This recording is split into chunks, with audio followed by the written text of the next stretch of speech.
Hi guys, so by now you should all be back in action, back on the fairway and hitting a few shots after the recent lockdown starting to ease off. But of course, everybody's been out of action for the best part of 2 months, likely to be a little bit rusty. Got 1 or 2 ideas here for you today to get you back on track in next to no time.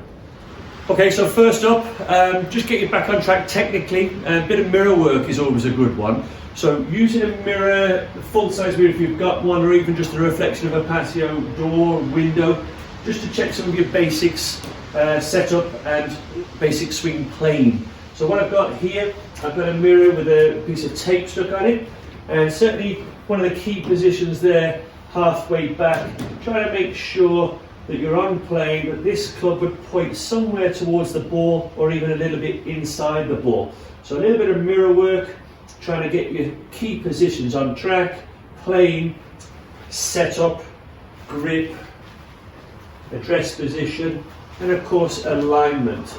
So certainly a little bit of that, again, get you back on track in next to no time.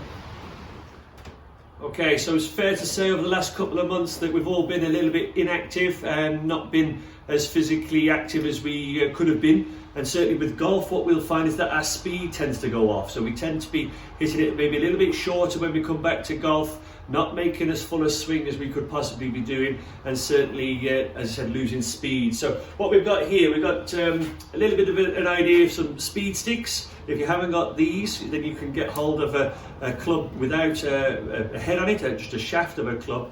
And we've done the technical work in the first part. So this second part, never mind technique now. The whole idea here is to do some overspeed training. So as I said, speed stick or even just a shaft of a club without a head on it. So don't think about technique. You can take your grip, take your stance, but really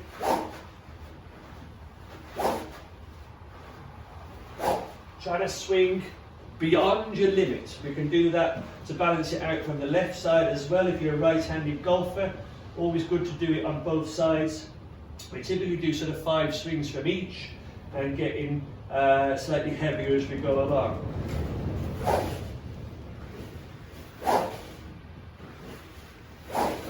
So again, as I said, technique goes out the window. Doesn't matter how you stand, how you grip it, what your backswing looks like, nothing like that at all. All about going beyond your personal limit, getting that speed back up to where it should be. After a prolonged period of inactivity with our golf, we tend to lose our touch and feel around the greens, and certainly our judgment for distance, which is what short game's all about, really, distance control. So I've got a simple ladder drill here for putting. We've got 2 clubs about 10 yards apart. The idea is to get as many golf balls in that 10-yard area as you possibly can without going beyond the previous ball. So it's a ladder drill. We're working from long back down to short, trying to regulate the size of stroke relative to the size of the distance. We can also do that on a slightly bigger scale with chipping and pitching. Again, all about judgment of distance. We're trying to get the first ball as close to the club there as you can. So this one's a little further away than the put-in, about 20 yards. We're trying to work back every time. So getting a little bit shorter each time. And if you go beyond the previous ball, you've got to stop and start all over again.